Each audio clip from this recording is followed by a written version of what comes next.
작물이 다양하게 됐는데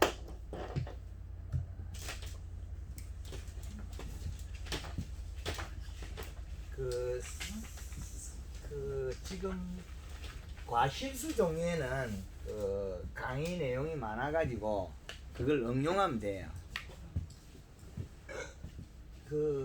이제 과실수는 지금 오늘 샤인하고 그 다음에 고추, 당근, 대파 이렇게 보면 요 놈들이 공통점이라는 거는 봄, 여름, 가을, 겨울 살아가는 공통점이 일부 나와요. 요것들이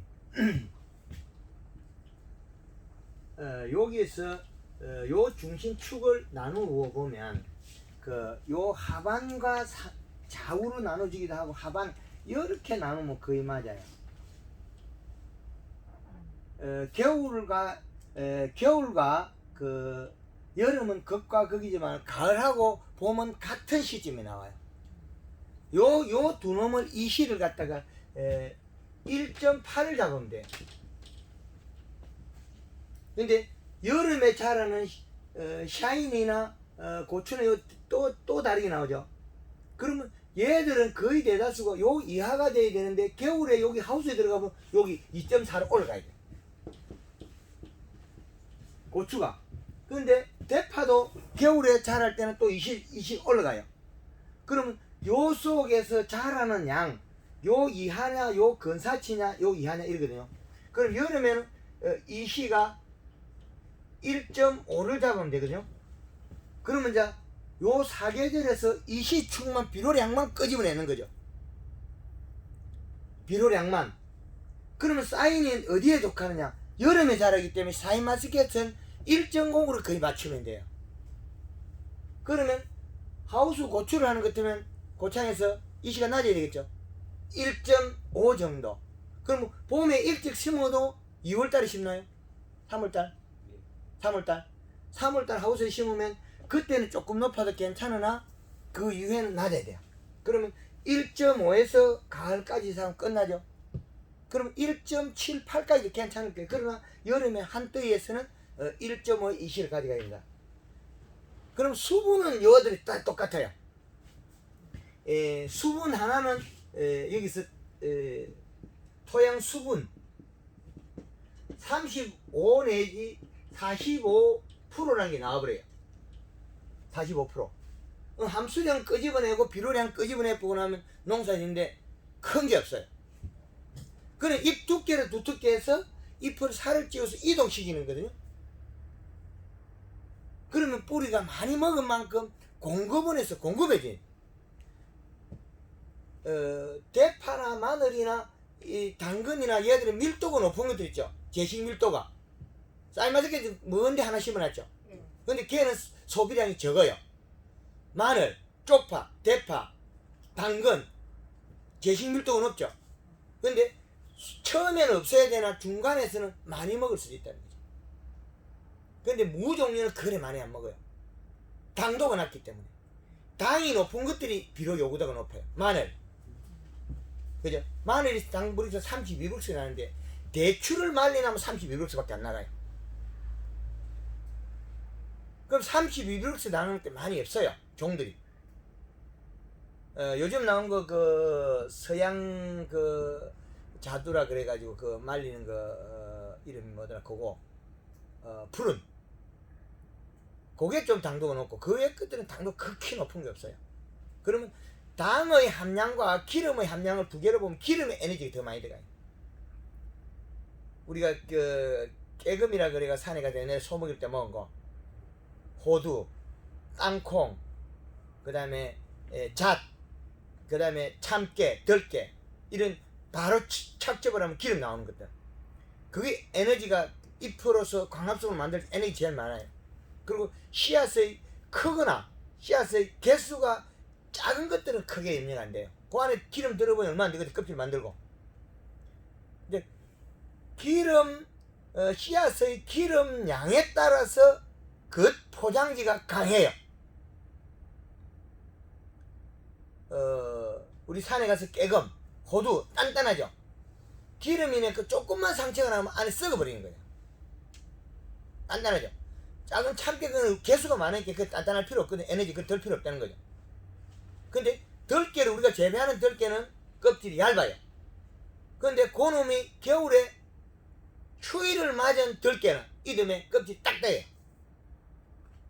똑같은 들깨를 갖다가 우리가 집에서 겨울을 난씨를 심으면 껍질이 이듬해 부드러워요.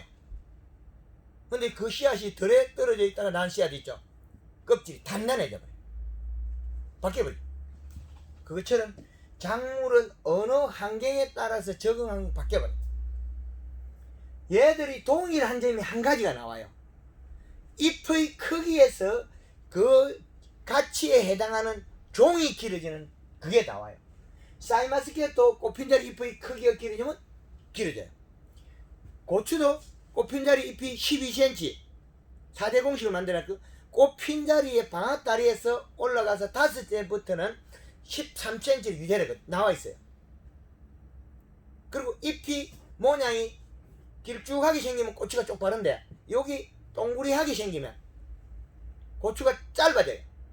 그것보다 수분이 많아서 잎이 좁아지면 고추가 휘어져 버려요. 이제 같은 집이 나오죠. 이제 수분이 부족하면 자꾸 이제 나오는 거예요. 당근 어릴 때 요거만 할 때 눈에 볼락말락하면 이미 영양이 잎을 살을 쪄야만 길어진다. 요게 그때 길게 안 만들면 요 당근이 짜리몽땅한 게 캘 때 되면 쪼개져 버려요. 종방향 길이가 짧아서 그래요. 근데 요 놈들이 다 같은 면이 나와요. 자, 대파는 이 씨가 낮으면 하엽이 말라 올라가요. 이 씨가 대파 같은 건 마늘하고 같기 때문에 대파는 안에 마늘처럼 구가 아니고 줄기예요. 양파도 줄기고. 그런 것들은 비료 피해가 없어요. 비료를 많이 줘도 어지간해 가는. 잎만 타지 대파가 몸통이 상하거나 그 양파가 요 양파가 상할 그런 거 없어요. 비료를 많이 먹어도. 근데 당근은 일정량의 비료 이상을 먹으면 쪼개져요. 어릴 때 안 키워서 그렇다. 이거는 이제 대표적인 게 나와요. 그러면 사이마스켓은 이렇게 가서 잎이 한 장 생기고 그 다음에 2장 생기고 나가면서 이제 이게 생기면서 잎이 생기면서 줄기가 이제 포도가 열려요. 그러면 여기에서 이 줄기에서 나가서 열 때 여기에서 그 열매 맺는 것은 꽃핀자리의 요 잎의 크기, 요 크기에서 알알이의 종방향 길이가 해당해요. 종이 길이. 요렇게 내가 요렇게 길어져야 되는데 요게 사이마스켓이나 옛날에 캠벨 해보시죠. 동글동글한 것들 그건 여름에 잘못하면 터져요. 왜 터지느냐 하면 종방향 길이가 짧아서 그래요. 요 잎의 꽃핀자리 잎이 작아서 그렇다. 얘 잎을 키우려고 그러면 영상에 나와 있는 것처럼 목매시비나 유마 코팅이나 그런 동작이 들어가는 거예요. 그래서 여기에 가지가 굵은 것들이 송이가 큰 원인이 잎에다가 내가 영양을 공급하지 않아도 지가 뿌리에서 가져온 힘이 좀 커져요. 그래서 굵은 가지가 커요. 그런데 황금을 농구에서는 사과 가지가 가늘어도 크게 만들어버려요. 잎의 나오는 면적이 같아요. 어릴 때. 그럼 연면십 횟수 먹는 양이 같다는 거죠. 가는 가지라도 연면십 횟수가 늘어나면 요 쉐입들은 조금만 먹어도 안 펴지고 오므려요. 어릴 때는 힘줄이 뒤에 살이 쪄서 오므려요. 살이 쪘다는 거는. 다크스는 앞면이 살이 쪄가지고 여기 뒤로 통통하게 살이 쪄요. 휘어져. 이게 잎이 살이 찐 그 방향에 따라서 달라져요. 앞면이 살이 찌는 거는 요 사이마스켓, 고추, 당근 다 써요. 대파는 아마 살이 찌면 이렇게 휘어져요. 하트 올라가요. 이렇게 바짝 들고 올라가요. 안에 살이 찌면. 마늘도 살이 찌면 이렇게 올라가거든요. 그럼 뒤에 살이 찌는 게 있다는 거예요. 알로에처럼. 알로에 잎도 뒤에 살이 찐다고 봐야 되거든요. 뒷면이. 요렇게 힘이 좋은 거예요. 그런 자기의 특성이 제각각 있다. 그러면 그 특성을 최대한 살려서 해야 된다. 그러면 요 동일하게 하나의 처음의 시작점은 같아요. 시작점. 어릴 때 정식했거나 대파 모종에 정식했거나 대파 육물했거나 그 다음에 고추를 육물했거나 그 다음에 씨앗을 틔웠거나 이것도 똑같아요. 순이 나온 거나 씨앗을 발화시키는 거예요. 두 놈이 같아요. 여기에서 요 놈이 잎이 작으나 당근이 어릴 때 잎이 두께가 얇아가지고 뿌리 얇게 뻗으면 터지는 거나 사이마스케티 꽃핀들 잎이 작아서 여름에 털가리는 거나 두 개 똑같아요. 그렇기 때문에 얘들의 비료량만 맞추고 나면 그 다음은 쉬워진다.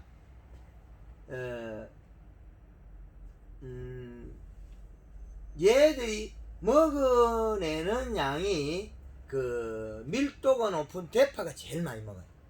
금방 먹고 없어요. 금방 먹고 없는데 또 단점이 뭐냐? 대파 두둑이 이래 높잖아요. 건조돼 가지고 장애가 잘 일어난다. 비닐을 안 깔아서 이게 그 비료가 안에서 말라가 나오면서 금방 이시가 높아져요. 두둑. 대파 요놈이 요 두둑이 요렇게 되어 있고 안에 깊게 심겨 있으니까 여기에다 흙을 자꾸 파얹어 보니까 여기에 수분이 건조되는 속도가 아주 빨라요. 그래서 여름에 이시가 조금만 높아도 1.5로 했는데 금방 2.0으로 가버려요. 그럼 잎이 다 죽어버려요. 누렇게. 그럼 여름엔 이시를 요런 두둑이 아니고 요렇게 납작하게 돼 있으면 대파 두둑이 요렇게 돼 있으면 이시가 높아도 괜찮아요. 표면 이시가 못 올라가거든. 요만. 근데 요렇게 돼 있으니까 여기 뽀쪽하게 돼 있으니까 이시가 금방 올라가 버려요. 그럼 올라간 이시를 끄집어 가지고 다시 집어 넣는 수밖에 없거든요. 안에 수분이 있고 바깥에 수분이 부족하니까 이렇게 돼버려요. 튀어나와 버려요. 튀어나오면 그 농도에 따라서 대파가 여름에 잘못되는 원인이 적어요. 또 비가 와버리면 또 어떻게 되냐면 비료가 용탈이 되가 또 나빠져요. 비가 오면 이게 대파가 비료 용탈이 되가 또 나빠진다. 비료 용탈. 이게 비료 용탈이 되어버리면 또 이시가 낮아가지고 죽는 대파는 하엽이 마르고 쉐입이 올라오고 이 죽어요. 근데 이시가 높은 거는 거꾸로 쉐입부터 먼저 말라 죽어요. 제일 보드라운 잎이 타요. 노랗게. 비료가 약한 거는 아랫잎부터 말라 올라가고 하우스 고추가 아랫잎이 흰가루고 나빠지면 이시가 낮아서 그래요. 탄수화물 부족이고 지금 설탕물 부족해서 그러거든요. 근데 당근이 겨울에 일찍 심어가지고 겨울 추위를 견뎌야 되거든요. 설탕물이 되게 많이 필요해요. 탄수화물. 그래서 이 과실수에 봄에 목면 시비할 때 설탕을 많이 쓰는 게 그게예요. 새순이 나오고 꽃이 피고 했는데 추위가 오면 이길 방법이 없어요. 식물의 온도를 옷을 입히고 온도를 올린다는 뜻은 결국엔 탄수화물, 당 함량이 높아요. 당도가 높아요. 당도가 높고 잎이 두꺼우면 더위도 견디고 추위도 견뎌요. 겨울에 대파에는 가을에 얼음이 올 때 돼서 이제 작업을 안 한다 그러면 그때부터는 그 연면 시비를 골드 그린이나 칼라를 사용하면서 설탕을 상당히 많이 농도를 써야 돼요. 물 500에 25말에 골드 그린이나 골드 칼라는 한 2리터 쓰면 돼. 온도 낮기 때문에 502리터. 거기다가 설탕은 한 5kg에서 한 15kg까지. 이 말라 죽고 나면 새로 만들면 힘들거든요. 말라 죽고 나면 잎이 말라 죽은 걸 죽은 만큼 내가 만들었던 걸 또 만들어야 되거든요. 개수를. 그래서 당을 높여버리면 잎이 적게 죽어서 봄에 많이 자라요. 당 함량에 따라서. 그래서 이게 대파는 겨울에 그 가을부터 이제 연면십이 들어갈 때 골드 그린 2리터의 설탕을 한 5kg부터 시해가지고 한 15kg까지 써도 괜찮아요. 겨울에 들어갈 때 마지막에 절의 농도를 높여놔도 괜찮아요. 저기 이제 겨울에 뭐 이불도 없이 살아야 되잖아요. 그 이제 겨울에 뽑을 것들은 또 큰 비닐 또 덮어놓죠. 큰 비닐 안 덮어놓는 거예요. 하우스 비닐 큰 거 너른 걸 덮어가지고 뽑아내고 그런 거 안 합니까? 추라. 위에 뭐 비가리만 해놔 놓고 하우스. 하우스 위에 더 피가 있지 여름에. 노지가 아니고. 예. 하우스는 이래 당을 많이 끄이 안 높여도 괜찮아요. 얼음이 적게 얼기 때문에 한 10kg까지 하면 될 거예요. 10kg까지. 10kg까지 해도. 근데 이제 요런 그 사이마스케천 봄에 우리 비가리만 돼 있다면 추위가 많거든요. 눈 나와가지고 요것들은 목매 시비할 때 골디그린 1일 때 설탕을 저것도 5 내지 한 15kg까지 써줘도 돼. 첫 설이 오기 전에 그래 하면 되겠네. 첫 설이가 아니고 첫 뭐. 눈 나기 전에 네. 눈이 나오기 20일 전에 한 번, 그 다음에 3일에서 5일 전에 한 번, 2번. 요 사인의 목매 시비가 그 그린 2리터에 설탕 5 내지 한 15kg까지 쓰면 좋죠. 이렇게 해주면 그 좋아진다는 거죠.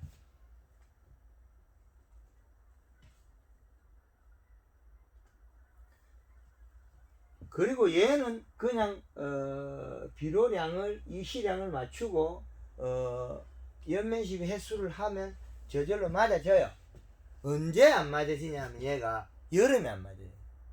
그 이게 하우스 이 상단에 여기다가 쿨러 장치 해가지고 그 비가림이에요 아니면 하우스예요? 비가림 하우스 아니면 간이 비가림. 그럼 여기다가 작은 미니 쿨러 한 1m 50나라는 게 있어요. 그거 설치해가지고 여름에 아침에 물을 줘야 낮에 탈수량을 이길 수 있다. 그거 낮에 주면 안 되죠? 낮에 주면 이미 그 늦다. 늦어. 늦어. 낮에 주면 이미 늦어. 낮 되기 전에 아침에 물을 흠뻑 먹이놔야 낮에 탈수될 걸 이겨요. 그 역시 대파도 여름에 물을 주면 저녁에나 물을 줘서 낮에 견디는 힘을 저녁에 만들어줘요. 그 물을 주면 또 당대적인 게 뭐 어떤 게 생기냐면 이 사이마스케트 어느 정도 힘이 생겨 있으니까 잎의 두께가 얇아질 걸 계산하면 되는데 대파 같은 거는 물을 뿌리거나 비가 오고 나면 분명히 잎이 얇아지거든요. 대파 같은 경우. 그렇기 때문에 대파에 물을 뿌리거나 했을 때는 꼭 그걸 해야 된다는 거. 물을 뿌리거나 했을 때는. 물 뿌리실 때는 위에 그 영양분들이 그 땅 뿌리 쪽으로 내려간다고 그렇지. 네. 내려가면 다시 공급원이 채워줘야 되는데 공급원은 큰 이파리 안 가고 해순이 자라버려요. 그럼 큰 잎이 얇아지겠죠. 그러면 여름에 비 오고 나면 잎에 영향이 내려가 버리고 나면 두께가 얇아서 더위에 힘이 견디는 힘이 뚝 떨어져 버려요. 더위에 견디는 힘이. 더위에 견디려고 하면 잎이 두꺼워야 돼. 그럼 물 위에 그 스프링클러 돌리가 퍼고 나면은 퍼기 전에 일하기 좋은 게 퍼기 전에 연면시 해보고 퍼기 전에 퍼고 나면 땅에 호수도 찍찍 달라붙고 불편하거든요. 대파가 출하했을 때 품질이 좋으려면 결국에는 품질이 좋으려면 비 오기 전날 연면시를 꼭 해줘. 비 오고 난 다음에 뭐 이것저것 바빠가 또 못하는 경우가 많이 생기더라. 그 노집 때. 그렇죠. 그 하우스도 물 돌리기 전에 물 줘버리고. 그러면 그때 우리 그 뭐 땅이 또 질척한 땅이 있잖아요. 그냥 불편해서 안 해. 그 해줄 때. 그래서 이게 한 번 해주면 요만큼 늘어나면서 표가 나가 상품 좋아지거든요. 근데 한 번 해서 이만큼 얻으려 그러면 잘 안 되죠. 작물이 바뀌는 시간이 있고 그게 이제 그게 이제 전문가들이 보면 그만큼 볼 수 있는데 우리나라의 농업이 정확하게 잎을 보고 판단하는 능력으로 되어 있는 농업이 정립된 게 잘 없어요. 그래서 농민들이 이렇게 헷갈리고 농업 자체가 오합지졸 섞여 있어요.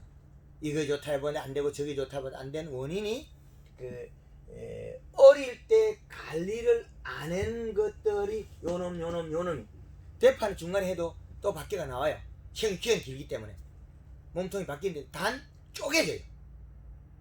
그 껍질 터져요. 건잎의 두께가 얇은 것들은 안에 걸 큰 걸 만들면 지 두께가 얇아서 늘어지지 못해요. 그러니까 바깥에 툭툭 터진 거 보이죠? 그 대파가 터진 게 어릴 때 잎 두께가 얇았다. 그래야 되죠? 그래서 얘는 터지면 이제 상품성이 떨어지죠. 2장, 10장까지도 어떤 건 터져버리잖아요. 그렇죠? 그거는 어릴 때 정식하고 연면시비를 안 해가지고 동작이 더디던 거예요. 대파를 갖다가 정식 전에 저희 골드건이나 골드칼라나 어느 정 한 놈을 설탕하고 조루로 조가 심으면 한 놈도 안 죽어요. 몇 년 전에 김에서 봄에 대파를 착착 심어주니까 요쪽 창원까지 올라오니까 창원 대산면까지 올라오니까 뒤에서 따라 죽어 올라오는 거예요. 근데 제가 가르치는 농장이 있거든요. 그 집에는 요 1.5리터 한 병을 갖다 주가 500에 타가지고 설탕력을 타가지고 조루가 조가 우리 집에 가온나. 그 집에 가니까 한 포기도 안 줬거든. 대파가 뭐냐면 대파 모종 키울 때 웃자라니까 잘라버렸잖아요. 예, 잘라버리면 이제 몸속에 영향이 없는 거예요. 몸속에 영향이 없는 상태에서 심어놓고 물을 뿌리면 살이 쏙 빠져 죽어. 근데 우리가 그 보통 대파 모종 키울 때 보면 커가지고 위에 한번 자르고 예. 또 크니까 또 자르거든요. 그러게 이제 그래 되면 이제 대파 모종이 노란물이해야 된다. 이게 이제 물을 자꾸 주고 하니까. 그래가 심어놓으면 그 대파는 잘 안 죽던데 잎이 진할수록 예. 그 물 돌리고 이랬을 때 잘 말라 죽고. 질소분이 많아서 그래요. 그걸 잡아주는 설탕이 안 들어가서요. 설탕이 안 들어가서.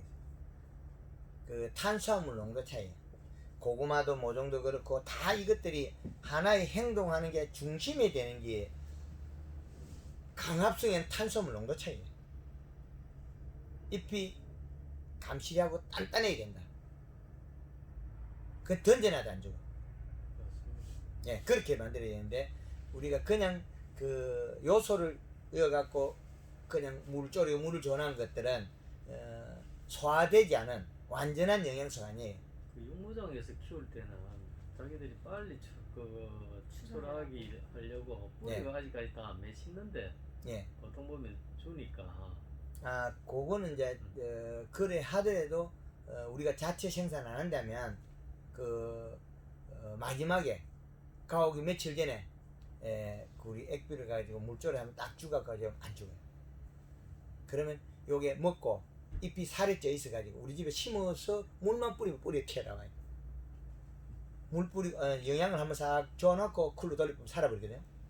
근데 이제 고추 모종을 심어 가지고 요 근간에 요 가까이 있는 젊은 친구가 교육을 받고 가서 영양제 그 뭐 별거 있겠나.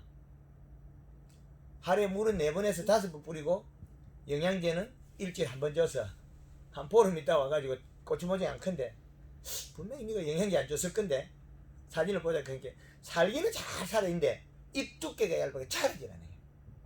뿌리발로 못 내리는 거예요. 물을 뿌려버리면 잎이 살이 쏙 빠지고 나면 뿌리발로 못 내려요. 그러면 물 뿌리기 전에 무조건 연면십이나 영양제를 쳐야 된다, 그지? 일단 거기에 있더니 큰 소나무도 옮겨놓고 나면 그 비 오고 뒷날 잎이 영양이 안 치면 죽어버려요. 잎이 살이 빠져버렸거든요. 큰 소나무 옮겼을 때 지 요거 분 뜬 거 있죠? 예. 요거 영양이 별로 없어요. 그게 뭐가 될 줄 알고 막 새끼줄 짜면 뭐 맞아요. 단단하게. 물론 안 흔들고 좋아요. 근데 이제 설탕에다 갖다 놔. 죽고 나서 벌레가 생기니까 그 농약을 뿌려요. 그게 사는 줄 알고. 그것도 아니거든요. 비가 많이 적당한 비가 오면 안 죽어요, 소나무가. 비가 많이 오면 죽어버려요. 잎에서 영향이 내려가고 나면 올라올 게 없거든. 우리 그 동양난 출란 그게 언제 죽냐? 여름에 죽어버려요. 죽는 원인은 물을 많이 줘서. 여름에 차광망을 씌워놓고 거기다가 이틀에 한 번씩 물로 잘 살라고 주고 그 다음에 한 달에 한 2번씩 또 농약을 쳐요. 그거 2번만 영양제 치면 안 죽어요. 근데 죽었다고 이제 다 죽었다고 저 마루 밑에 던지면 살아요. 멀쩡히 살아요. 물을 안 뿌리거든. 그럼 지가 강합성에서 살아나와요. 그게. 그거 던져놔도 그게 안 죽는 건데 물을 뿌리보니까 내려가는 속도만큼 뿌리에서 가져올 게 없어 입속에 없어져 버린 거죠. 그래 죽어요. 겨울에는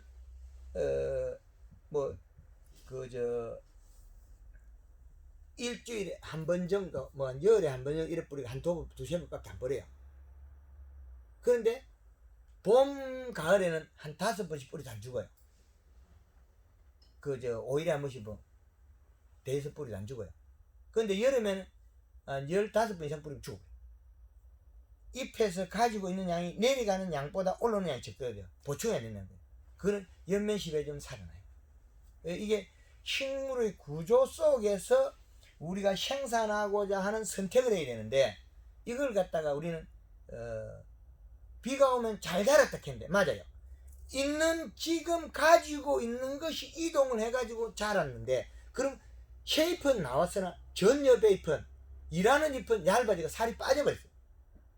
그럼 일을 안 하는 거죠. 그게 황금어농법이 잎에서 왜 주안을 두냐면 식물이 실질적으로 비로는 뿌리가 가져오긴 하나 지상부에서 이동하지 않으면 가져오지 않다는 거죠. 뿌리 발생도 안 해요. 감나무 같은 경우 제가 개발할 때 연구할 때 보면 이 나무가 똑같이 심으면 자꾸 하는 게 있어요. 근데 이 나무는 봄에 가지는 나, 잎은 나. 근데 잎도 작고 가지도 가늘고 잎 두께가 얇아요. 그래서 뿌리 발생 안 해요. 열매도 작고. 그럼 퇴비는 더 많이 줘요. 작다고. 크라고. 그런데 먹냐면 안 먹거든요. 근데 그걸 봄에 연면시베가 키우는 방법을 개발한 게 여기서 황금어농법이에요. 근데 한 3년 되면 처음 더 큰 감이 열어요. 그게 어느 작물이든지 그 타이밍을 놓치고 나면 그 다음으로 가요. 연속 착과되는 고추 같은 경우는 처음엔 아파도 다음에 바로 지겠죠. 근데 대파 같은 거는 다음에 바르면 그 잎이 쪼개져요. 통터짐이 일어나요. 마늘도 그렇고 다 터져요. 이시가 처음에 낮았다가 잎 두께가 얇았다가 뒤에 키워버리면 잎이 두께가 얇기 때문에 그 두께가 얇거든요. 많이 크면 툭 터져요. 통터짐. 예, 통터짐이 생긴 원인이 정식을 하고 초기에 잎 두께가 얇아서 그런 거예요. 그럼 초기 연면십에서 잎 두께가 두껍고 빨리 뿌리를 뻗었다면 겉잎에 영양이 공급됐거든요. 그 날짜를 까먹어버렸어요. 물을 뿌려버렸으니까 잎은 살이 쏙 빠지고 시간이 쑥 지나가는 거예요. 그러면 겉잎이 살이 안 찌고 그 안에 잎이 살이 찌거든요. 그럼 안에 잎이 살이 찌면 그 안에 잎이 클 때 겉잎은 두께가 터져요. 통터집니다. 이 생강이 쪼개지는 거나 원리가 같아요. 노지 고추 많이 심으면 여름에 비로 많이 나면 툭 따개져 버리죠. 뚝 쪼개져 이렇게. 이 뚝 쪼개진다고. 그게 역시 마찬가지로 그런 일. 그것들이 다 일어나는 위치를 보면 뒤에 결과는 앞에 꽃핀 자리의 잎의 크기에 해당해요. 사이마스켓 같은 경우 여름에 열과되는 원인은 꽃핀 자리의 잎의 크기가 작아서 그래요. 그걸 방지하기 위해서 유막 코팅을 한다, 목면식을 한다, 이 줄줄이 있거든요. 그리고 여름에 더위를 또 못 이겨 얘도. 그래서 하우스 요래 돼 있으면 위에다가 요즘은 자재들이 좋은 게 많아요. 하우스 옆에 지나가는 요 클립 탁탁 꽂아갖고 파이프 탁탁 꽂아버린대. 그래가지고 작은 거 쿨러들 작은 거 있거든요. 한 1m 50 날아가는 거 그걸 쫙 설치해야 돼. 그 언제 써먹을 거냐? 그러면 봄에 목면십이 눈을 띄울 때 여기에다가 물을 뿌려주면 눈이 잘 떠요. 눈을 띄우면서 목매식 해주고, 그리고 잎을 키우려면 잎이 조금 돋아났을 때 물을 뿌리가 뿌리가 쑥 키우고 영양이 탁 치놓고, 그러면 쌓이면 저한테 대화가 다 나와요. 이런 그 하나의 원칙과 똑같은 게 다 들어있어요. 결국엔 요 세 놈이 요 한 놈, 두 놈, 세 놈, 네 놈이 다르냐면 똑같아요. 연결고리. 그런데 이 농업을 갖다가 사이메트 가르치는 사람은 이걸 가르쳐주고, 대파 가르치는 사람은 이걸 가르쳐주고, 당근가는 이렇게, 이게 뭐 오합주주 섞여가지고 이 바로 잡으려고 하면 이게 좀 꽤나 시간이 걸릴 것 같아. 여기 창원 대산면 사람들은 당근 하면서 기술 배워가가지고 당근 농사지가 돈 잘 벌고 있거든요. 그런다고 저것들이 비용이 얼마든지 안 들어요. 저 어릴 때 한 두 번만 연면식, 두세 번만 연면식 해놓으면 안 했대요. 그럼 당근 식초고 해야 되겠다, 그죠? 시키면 내줘요. 네네. 식이주네요. 그렇죠. 아까 눈에 보일랑 뭐라면 당근 식. 떡잎에서 한두 입 올라왔어요. 시추고 나면 이미 끝났대. 게임이 잘못하면 이게 큰 놈 작은 놈 이렇게 버져버려요. 처음에 조금 올라올 때 요만큼은 요건 저 차이가 안 나요. 얼마 처음 올라왔을 때는 많이 차이 안 납니다. 기껏 해봐야 1cm 조금밖에 차이 안 나거든요. 그러면 같이 따라 붙일 수 있는데, 고기 조금만 지나버리면 어떻게 되냐면 여기 흙이 밀도가 보드라운 게 있는 데는 속 잘 크고 조금 은근 데는 못 크거든요. 근데 영양을 잎을 가지고 있으면 거의 같이 커요. 우리가 토양 알갱이 속에 요 당근은 씨가 째매난 것들에다가 뭐 바늘 기만하죠. 그 큰 바늘 기만하죠. 바늘 기만한 그게 심어가 올라오면 지 안에 몸속에 덩그러가 눈 띄우고 조금 그런 거 없어요. 그럼 스스로 살아야 되잖아요. 그럼 토양 알갱이에 따라서 얘가 이게 지가 적당한 좋은 것들은 쑥쑥쑥 크는데, 이게 조금 불편한 것들은 막 살살살 쳐져요. 그런데 연면심에 영향을 먹으면 어떻게 돼? 가 있는 게 똑같다. 니나 내나 가 있는 게 똑같다는 거죠. 몸속에 가 있는 게 같으니까 수분량만 맞으면 똑같이 커요. 결정은 당근 파종하고 얼마 있으면 결정이 끝나버려 게임이. 너 가서 당근 조금 커갖고 뭐 어떻게 해보려고 하면 약대 들고 설친 만큼 다 쪼개져 버려. 그럼 저거로 연면시비 하면은 양은 얼마나 해야 됩니까? 1.5리터. 그 질통가 해야 되고, 질통은 60cc, 설탕 뭐 60g. 조금만 해도 돼요. 근데 저것들이 잎을 살을 짜 놔보면 지하를 일 쌌다 해. 농사 잘 뗄 때는 영양제단치 뭐 할 것도 없거든요. 좀 못되나 뭐 그때부터는 막 힘든다. 여기 가서 물어보고 저기 가서 물어보고 막 머리도 복잡하고 이거 뭐 돈이 돼 말아요. 그거는 언제 결제 끝나냐면 우리가 비료를 작게 주는 것도 아니고 똑같거든요. 농사 잘 때나 못 때나 비료량 같아요. 차이가 없어요. 물론 일부 차이는 있습니다. 그 척경이 요 이 실을 요거 맞추면 되거든요. 요걸 가지고 이 실을 맞추면 되는데, 이것들이 움직이는 걸 보면 어릴 때 한 번밖에 기회가 없어요. 당근 저것들. 고추 이거 어릴 때 잘못 뒤에 바꾸고 나가면 되거든. 대파도 몸통이 트여서 바꾸고 나갔대. 쌀맛있게 뒤에 못 바꿔요. 이것도 한 번밖에 기회가 없어요. 요 잎을 작게 만들려면 기회가 없어요. 당근하고 두 놈 똑같아요. 근데 선생님 제가 네. 질문이 있는데요. 저희들은 작년에 처음 따가 몰라서 드렸는데 저 포도를 이렇게 물고 나와 있는 그 잎을 포도를 가린다고 그것도 딱 따버렸거든요. 포도 물고 있는 잎을. 자, 잎을 따버리면 네. 여기에서 이제 어릴 때 커서 딴 게 어릴 때 따버렸거든요. 어리서. 그럼 이때는 얘한테 상당히 중요한 역할을 해요. 여기 요 정도 같으면 연화무장 나갔다는 거죠. 그럼 그 장순 같으면 얘가 엄청난 많은 역할을 해줘요. 에너지를 공급받아 열이 이동시키고 역할을 많이 할 건데, 이걸 따버리면 엄청 얘가 에너지 손실이 커요. 알이 길이가 크는 게 안 클 수가 있어요. 여기 불과해보니까 몇 장 안 되거든요. 요 안에 12장. 요거는 큰 잎이에요. 그러면 12명이 리아카를 밀고 있는데 한 놈을 빼내고 11명 죽었죠. 엄청난 경제 손실이죠.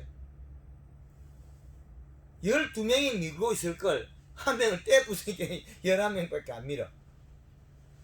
한 명을 줄이면 이거는 두고두고 다른 게 나와. 행동이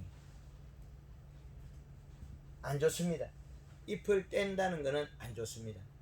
그리고 잎을 살려놓고 여름에 물을 뿌리가 가을에 이제 잎도 좋고 한데 포도 색이 안 나는 거 있죠. 하엽이 말라 올라가면 비로가 양이 작아서 색이 안 나는 거고, 하엽도 괜찮은데 색이 안 나는 것들은 뭐가 문제냐면 여름에 잎이 뒤있어. 뜨거워서 뒤인다. 뒤집었다. 뜨거워서 일소 현상, 햇빛에 탔다. 그래서 그걸 방지하려고 요 쿨러 설치하는 거예요. 일부 농가에서 그 설치 다 하고 있습니다. 영천에 그 또 다른 분은 이 하우스 그 중간에다가 설치해가지고 돌려가지고 이제 보면 눈 나기 전에 불 떼기 전에 한 달 전부터 물을 돌려요. 거기도 기술을 가르쳐 줬거든요. 그 살구도 그렇게 해가 돈을 벌게 해줬고, 살구도 눈 나기 전에 한 달 전부터 물을 뿌려. 그래가 또 영양을 주고 꽃이 크게 펴. 예. 행동을 먼저 해가지고 뒤를 일바뀌는 거죠. 이제 이 고추도 저기 그 공식 만들어낸 걸 사진 찍으면 되는데, 방앗다리에서 올라가면서 요 한 5번째 잎부터는 여기 꽃 핀 날 아침에 잎의 크기가 요 크기가 잎 자록 합해서 13cm 예로 되어 있거든요. 근데 잎 모양이 둥그러지면 함수량이 부족해요. 영양도 부족해지고, 잎이 길쭉해지면 수분과 영양이 충분하다는 거고, 수분과 영양이 부족해지면 잎이 둥그러져요. 깻잎도 그렇고 다 둥그러져요. 요것들이 보면 수분이 부족해지면 잎이 길쭉아니지 둥그러져요. 잎이 둥그러지고 얇아지면 고추가 힘이 없어 꼬부러져. 오이도 그렇고 다 그래요. 행동이 똑같은 게 나오는 들이 다 들어있어요. 그래서 요 꽃 핀 날 아침에 요 잎의 센티미터를 잘 봐야 돼요. 근데 여기에서 나온 척지를 보면 안 되면 주지 한 개 올라가는 게 있어요. 그 가지 주지의 잎의 센티미터를 계속 맞춰야 된다. 잎이 둥그러지면 물을 뿌리면 길어져요. 그럼 고추도 쪽팔라져요. 근데 이 둥그러지고 약간 짜부러지면 고추가 힘에서 꼬부러져요.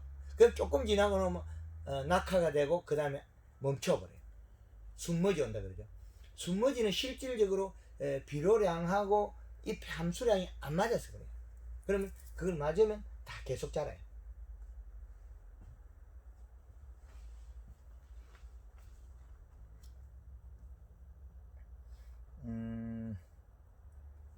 요놈의 사이마스케치나 이제 당근이나 두놈은 같다 똑같아요.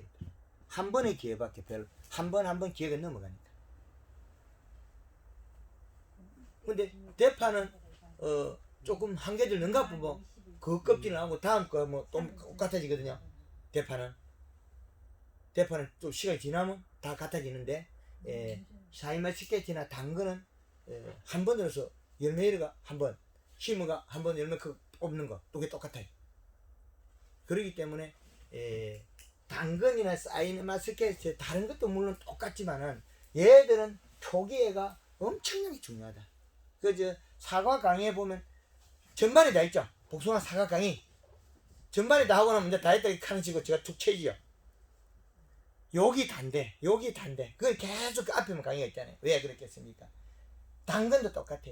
앞에만 열심히 자르면 뒤에 안 쪼개져요. 살이 조금 작게 찌서 그렇지. 이 시간 하자면 당근 살이 조금 작게 찔 뿐이지 문제가 없어요. 근데 사이마스케치는 뒤에 이 시가 비료량이 안 맞으면 익질 안 해요. 하엽이 말라 올라가고 비료량이 작으면 잎 두께가 안 맞아서 일을 못해가 열매를 못 익혀요. 그래서 비료량을 사이마스케치 이걸 요놈은 과실수들은 1.0을 이시를 맞춰라 하는 게 그 말이에요. 제주도 밀감은 그 하우스 밀감은 1.0에서 2.0, 1.3에서 2.0 요 정도 데이터에서 폭에 들어가면 제일 좋아요. 기계 편차가 조금 있고 이러니까. 당근은 상대적으로 또 1.0대 조금 낮아야 될 거예요. 너무 높이 보면 이게 그 문제가 돼요. 당근이 그 출하 시기 때쯤 되면은 예. 이제 하우스 안에 있다 보니까 열도 많이 받고 그래 출하 시기 때 되니까 흰가루가 잎에 오더라. 잎 두께가 얇아서. 이시가 낮아서 잎 두께가 얇아진 거죠. 다 먹었다는 거예요. 그래서 측정기를 가지고 내 것이 그런 것 같으면 안 그런 집에 가서 이시를 찾아요. 꼭 찔러가 비료량을 찾아와야 돼요. 저 집에 괜찮더라 그러면 요 기계를 찍어서 버튼 눌러가지고 요 양을 찾아와야 돼. 내 것만 하고서 모르잖아요. 언제 그녀가 시험하냐고요. 몇 집 돌면서 들판 딱 돌면서 다른 집에 가서 비료량 체크해가지고 잘 된 거 비료량 딱 찾아오면 돼. 아 요거 이시 요거구나. 그럼 내가 그 양을 맞추면 돼. 비료 뿌려가지고. 그러면 이제 그래 될 때는 골드 칼라에다가 설탕을 넣어가 해주면 그거는 금방 잡을 수는 있는데 그거는 활력을 길러주가 해도 물을 안 뿌리면 오래 가갖고 그걸 보완해요. 물을 뿌려버리면 습격각 차버리면 잎에 이동해버리거든요. 금방 다 써서 당근이 쑥 커버리고 잎이 두께 또 얇아져요. 왜? 뿌리에 가져올 게 없기 때문에. 기본으로서는 가지고 있어야 돼요. 그 물을 그 마지막 캘 때는 물도 안 주잖아요. 예. 그때는 한번 뿌리면 오래 가요. 한 보름 정도 가요. 연면식 오면 해놔면. 그럼 흰가루 뭐가 안 생겨요. 흰가루 잡으려고 하는 건 물 500에 설탕 3kg 이상만 쓰면 흰가루 다 죽어버려요. 그때부터 이제 약재를 쓸 수 있어요. 그럼 물 500에 한 7.5kg 살포하면 흰가루는 금방 죽어요.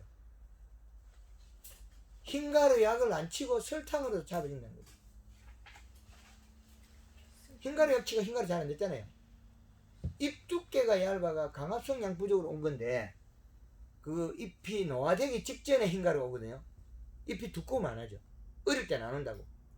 잎 두께가 얇아서 먹을 게 없이 옮기거든요. 흰가루가 오는 거 고추에나 포도에도 흰가루 오거든요. 근데 그건 이시가 낮아서 그래요. 비료량이죠. 측정해서 비료량을 맞춰야죠. 적당히.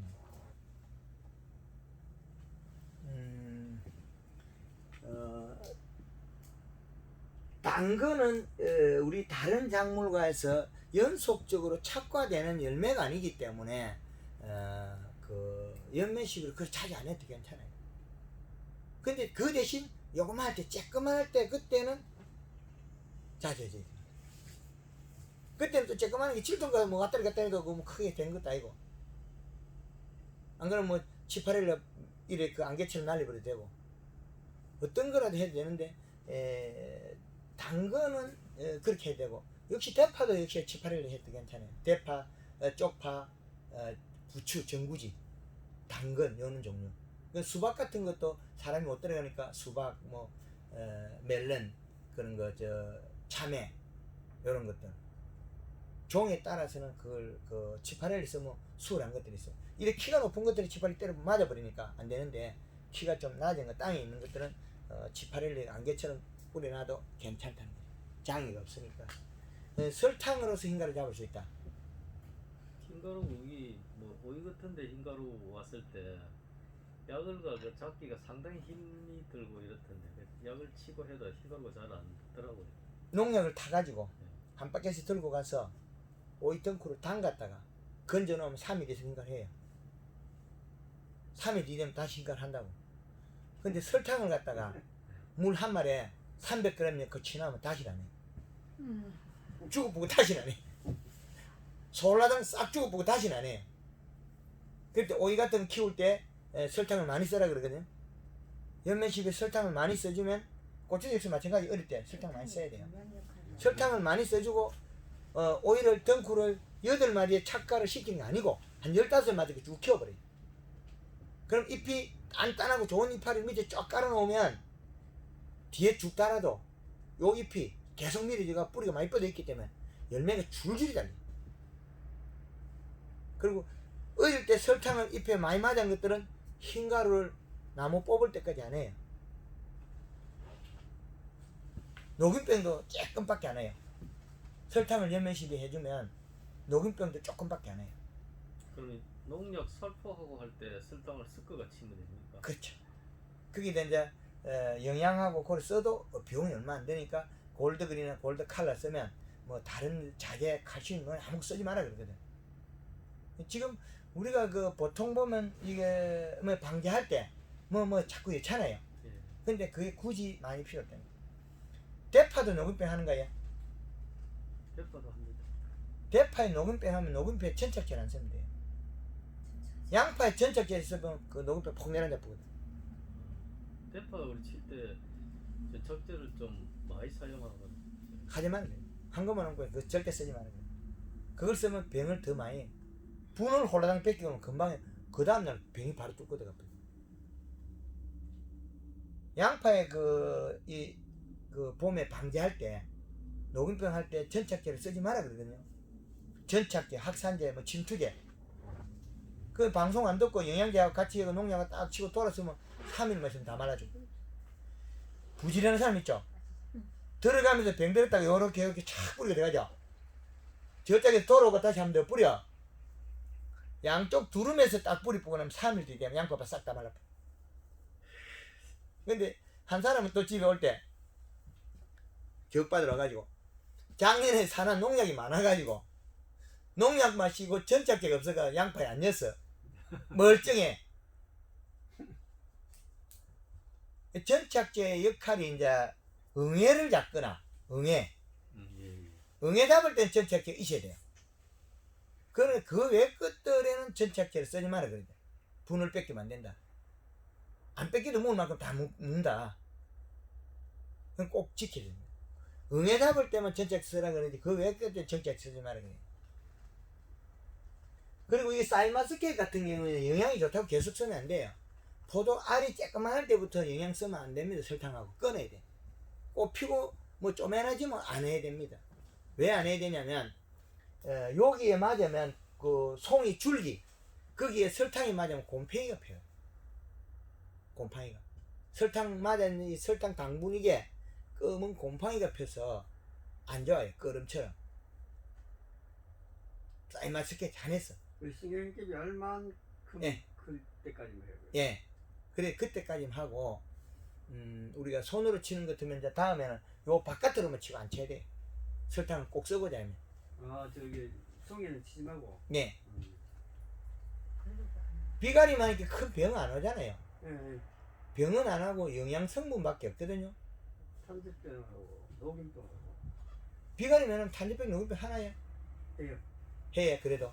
아니 작년에 심하다고 약을 6월달에 3번인가 4번인가 했는데도 추라시기에 따보니까 한 송이에 2개씩 1개씩 붙어있더라고요. 그거는 위에 송이가 위에 앉았어요. 송이 그 속에 아기가 있더라고요. 박이었는데 열매 위에 앉았냐고 옆에 앉았냐고. 옆에 앉았어요. 옆에. 예. 이게 알이 처음에 요래 뻗어 있어요. 그게 이제 나중에 이렇게 되죠. 그렇죠. 그래서 처음에 오래 있다가 온 날짜를 알기 위해서 그런 거예요. 응. 알맹이가 처음에 오래 있다가 요 내려가거든요. 그렇죠. 예, 그 내려가기 때문에 요게 여기 묻었으면 어릴 때 그런 거고 응. 6월달이 아니에요. 그것보다 이전이라는 거죠. 응. 알이 크기 전에 여기 내려갔거든. 응. 그럼 요 위에 붙었으면 어떻게 하냐면 그 이후에 밑에부터. 여기 끝에 예. 알이 중간. 중간 밑에 중간에 하고 밑에 하고 요래부터. 그럼 일찍 붙은 거예요. 이거 들고 있을 때. 그랬기 때문에 그거 더 빨리 살펴야 돼. 어릴 때 그래 된 거 아닙니다. 날짜상으로 찾아가요. 위치에서 꽃이 여기 요는 꽃이 여기 피잖아요. 송이가 그렇죠. 여기 피가지고 여기 꼭지가 붙어 있거든요. 그러면 요 중간에 그랬냐 아래쪽 중간 꽃 끝쪽으로 그랬냐 이 차이죠. 끝쪽으로 그랬다면 일찍 그랬다. 6월달 6월달 저게 일찍 꽃피니까 그 6월달 이전에 그랬을 수도 있어. 꽃이 5월 말쯤 되면 피요. 5월 말에 피어요. 작년에 5월 말에 피입니다. 5월 말에 그럼 6월달에 됐겠네. 6월달에. 근데 그 짱이 보이지 않거든요. 근데 그거는 이제 어디 가서 봐야 되냐면 포도 이파리 있죠. 이파리에 비 오고 난 뒤에 요 돋보기 요래 딱 당겨보면 끓은 먼지 같은 게 탄저병은 보이는 게 있어요. 이 동글동글한 이렇게 얹혀 있어요. 요래 밀면 밀려가요. 단감 9월달에 비가 오고 나면 단감은 요 앉아있는 탄저병이 요 밀면 밀려가는 것들이 있어요. 그 조그마한 또 벽이 있어요. 떡볶이 큰 거로 당겨보면 그럴 때는 약치면 금방 죽어요. 요런 큰 떡볶이를 가지고 요런 걸 당겨보면 잘 보여요. 요걸로 요렇게 딱 당겨보면 다 보여 이게. 단감 단지 잘 보입니다. 포도에 단지가 뚫고 들어가는 기 때문에 잘 보여요. 그 동글동글한 것들이 와 있다니까. 그 한 번씩 요렇게 보면 돼, 당겨가지고. 단지는 잘 보여요. 고추에도. 단감에는 9월달에 오는데 그때 태풍 올 때 사과 홍로 같은 게 많이 오거든요. 근데 사과는 크면 클수록 껍질이 얇아지고 단감은 크면 클수록 껍질이 두꺼워져요. 예. 감은 두꺼워져요. 단단해지고. 그렇기 때문에 단감은 초기에 괜찮으면 9월달에 탄저 오면 잘 못 뚫고 들어가요. 일부 뚫고 들어가기 전에 우리가 또 방제를 해갖고 조그마한 바늘 총만 할 때 뚫고 들어갔을 때는 약치는 죽어요. 탄저가 들어가 살아있는 놈은 요렇게 들어가 있어요. 요렇게 볼록하게 쏙 들어가 있어요. 나와버리면 여기 튀어 올라와요. 떡볶이 딱땡이 보여요. 약치고 나은 거는 우리가 손에 상처 나가지고 딱지 가는 거 있죠. 여기 나와가지고 볼록하게 그러죠. 여기 우리 상처가 실격해서 여기 꺼져 있거든요. 그 균이 침투해서 여기 꺼져 있고 나오면 여기 튀어 올라오고 두 가지가 다릅니다. 그래서 우리가 자그마하나마 이런 큰 떡볶이도 이제 비가 오거나 습도가 많았을 때는 가서 이렇게 땡겨 보면 돼요. 땡겨 보는데 뚫고 들어간 게 고추 같은 거는 안에 과육이 너무 연하기 때문에 뚫고 들어가면 못 살린다는 거죠. 단감 같은 거는 너무 두꺼워요, 껍질이. 과육에 들어가기 전에 잡고 사과도 뚫고 들어가면 못 잡거든요. 껍질 자체가 워낙 얇으니까 안에 바로 과육이에요. 그래서 홍로 같은 거 비 많이 오버리면 탄저가 다 떨어뜨리고 하는 원인이 그거예요. 껍질이 얇으니까 크면 클수록 얇아지니까 안에 과육으로 바로 들어가 버리면 고추 탄저 왔다면 약 잡아지면 못 잡아지는 원인이 그겁니다. 과육이 껍질에서 껍질 두께가 워낙 얇기 때문에 뚫은 순간에 과육에 뿌리 내려버려요. 못 잡아요. 그래서 이제 예방을 횟수를 늘려야 된다. 이게 지금 아마 사이마 스케치 탄저를 한다는 정도인 것 같으면 이거 몇 년생입니까? 2년생. 2년생이면 비료가 너무 많은데 원래 3년생 들어가지. 그게 탄저를 할 정도인 것 같으면 안에 비료가 좀 많지 않느냐. 근데 그렇고 질소 함량이 높다. 그 토양 기술센터에 보면 시방설 해가지고 분석해가지고 인산 쪽이나 상대적인 거 좀 늘려야 되겠다는 거예요. 오늘 시방서도 가갖고 펌도 가가신다. 아, 가왔어요. 예. 예, 그래서 그 질소량이 높아가지고 탄저를 할 수 있다. 질소분에 의해서 탄저가 처리가 잘 되거든. 그래서 그건 아마 그래 감안하면 될 것 같고. 사이마스켓은 과실수 사과나 복숭아 강의한 거 사이마스켓 강의행들이 많이 있으니까 그걸 많이 활용하세요. 그걸 한다면 충분하게 할 수가 있고, 중요한 거는 비료량, 기술자한테 시방서, 이시 측정, 함수량 측정, 그다음에 위에 물 돌리는 거. 물을 돌렸을 때 잎의 모양, 살이 빠져 있으면 오미고 살이 쪘으면 펴진다. 펴지는 원인은 이시량이 맞아야 펴진다. 이제 이해되죠? 오미인 거는 살이 빠진 거, 펴진 거, 살이 찐 거. 요거는 변치 않아요. 예. 살이 찐 거는 뒤집어질 거예요, 이렇게. 아마 뒤집어졌을 거예요, 그건. 예, 뒤로 확 뒤집어지고 이렇게 될 거예요. 그건 비료량이 많아가지고 그 정도 질소량이 높은 거는 탄전을 하게 돼 있어요. 근데 가리 함량을 늘려버리면 잎이 두꺼울 때는 가리 함량을 늘리면 돼요. 그러면 생식 전환율이 높아가 과실을 빨리 이동해요. 고추도 가을에 익힐 때 마지막에는 가리량을 늘려버리거든. 연면실이랑은 가리를 많이 늘려버려요. 그러면 고추가 나무 달린 채 싹 다 익혀버려요.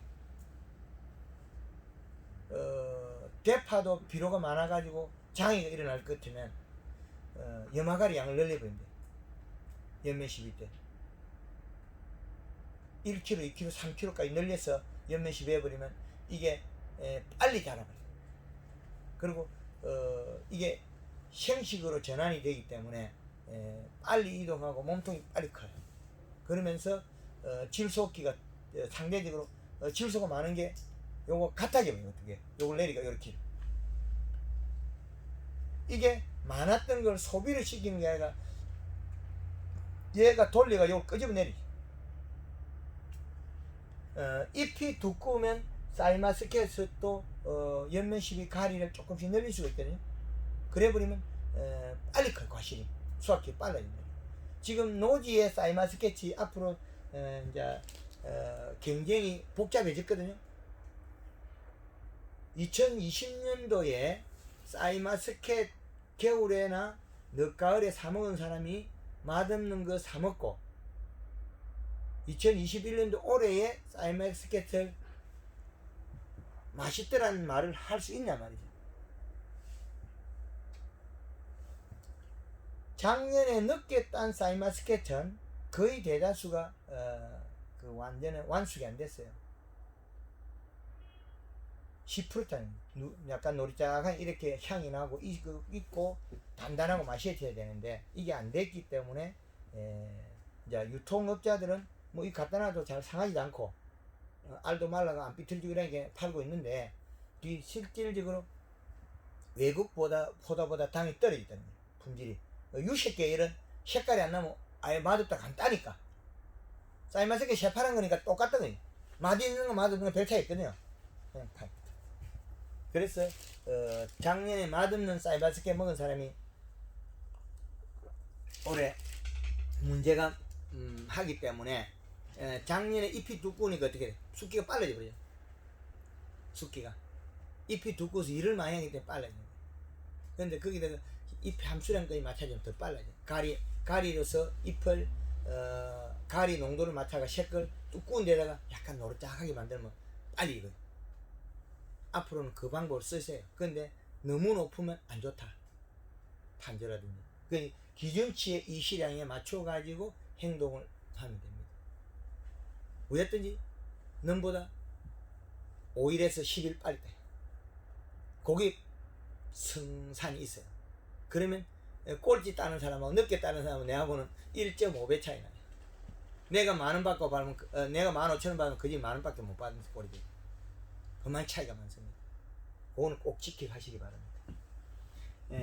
우리 고창의 그 고추 같은 경우에는 기비량을 지금 현재 잔량 이시를 측정해서 그 이시 기준치에다가 연면 시비를 합하면 되거든요. 기준치. 지상부에서 뿌리를 움직일 건데 우리는 뿌리에서 지상부를 움직이려고 그랬기 때문에 타이밍이 안 맞아요. 그래서 요 고추의 정식하고 바뀌거든요. 이게 바뀐다고요. 그래서 완효성 코팅 비료 있죠. 단 한 번에 올해가 그 밴드에 지금 올려놨는데 그 비료가 밴드에 지금 완효성 코팅 비료를 판매한다고 올려놨거든요. 황금알 농법 근데 우리 대파도 있죠. 앞으로 완효성 잘 쓰세요. 한 번에 지속성이 있는 그렇죠. 비료. 그 60개 한 파레트씩 내려오거든요. 예. 그걸 사용하세요. 100평당 한 2개 정도 쓰면 될 겁니다. 그 이시량이. 전작계 이시량을 보고 측정을 해가지고 앞으로는 요 측정기로 가지고 이시량을 측정해 전작계에 보고 그 다음에 그거 내가 100평 1개 10개냐 2개 10개냐 3개 결정하면 돼요. 가을에 심는다면 9월달에 심는다면 한 3포크 있을 때요. 100평에 앞에 전작기에 어떤 양이 따라서 마늘 같은 건 100평에 5개라 그러거든요. 마늘 100평에 5개 있고 추비 2개 7개. 마늘이 100평당 비료 한 포가 생산량은 1.5kg가 나와요. 그러면 이제 정답이 나와있죠. 그게 우리나라에 마늘이 비료 적게 줘서 안 나온다. 고추도 비료가 적게 줘서 스머지 한다. 순이 멈출 때는 잎 두께가 얇아서 새잎 두께가 얇아서 안 큰다는 거죠. 두께가 얇아서 뿌리에서 가져오는 양이 지속적으로 계속 먹어주고 위로 올라갈 게 있어야 되는데 고추가 먹고 나면 부족부는 잎이 부족해져요. 고추는 과니크가 자꾸 먹거든. 밑에서는 근데 요걸 지나가 갈 정도 양이 많아야 된다. 가져오는 양이. 그게 비료 양이라 이 시량이라. 마늘 같은 경우는 밀도가 높다. 대파도 밀도가 높다. 밀도가 높은 거는 속해서 우리가 복합비료 뭐 요소 이거는 유한산능 이런 거는 한 방에 다 먹어버려. 며칠 사이. 연면 시위하거나 비가 오고 잎에 영서 쫙 내려가면 한 방에 다 먹어 툭툭 떨어져. 완성을 이어놓으면 어떻게 됩니까? 나오는 만큼은 먹어야 되니까. 그러면 상품 질이 최고가 나옵니다. 그 밴드에 그 우리 이승민 이사 전화번호 있거든요. 대파는 그 중요합니다. 비료 사용한 비료. 그 오이하고 심는데도 다 완해성 저기 비료를 이때 그 유튜브에 보니까 구멍 파가지고 그 한 주먹 넣고 그걸 오이를 씹더라고. 그런 거 이제 조그마한 농사고 우리 한것만 농법에서 할 때는 하우스 1000평, 2000평이 되기 때문에 이래 주묵구 농사 요래락 하는 그런 건 아예 적용시키면 안 돼요. 그런 걸 했다가는 전체가 털어지면 잡을 수 있거든요. 텃밭 농사가 아니고 프로 농사. 텃밭 농사를 갖다가 우리 현장에 만평에 갖다 했다. 보장이 안 되죠. 텃밭 농사는 텃밭 농사예요. 근데 현장 프로들이 농사는 차원이 달라야 돼. 과학적인 방법, 데이터가 맞아야 돼. 전체를 맞춰야 되지. 어째 막 이렇게 해가지고 그 많은 정보는 많이 있는데 내가 제일 최신 정보로 최고 좋은 걸 배워가야 돼. 정보가 시장이 크기 때문에 장날 가면 뭐 고추도 팔고 고구마도 팔고 감자도 팔고 다 팔잖아요. 그 우리가 다 사오나요? 파는 사람 다 좋다 그러는데 근데 우리가 필요한 것만 정보로 습득해야 된다. 그래서 프로들이 할 때는 프로의 농법이에요. 그 고창에서 그 고추하고 또 다른 작물도 해요? 안 해요? 고추는 몇 평 합니까? 1,500. 1500 폭이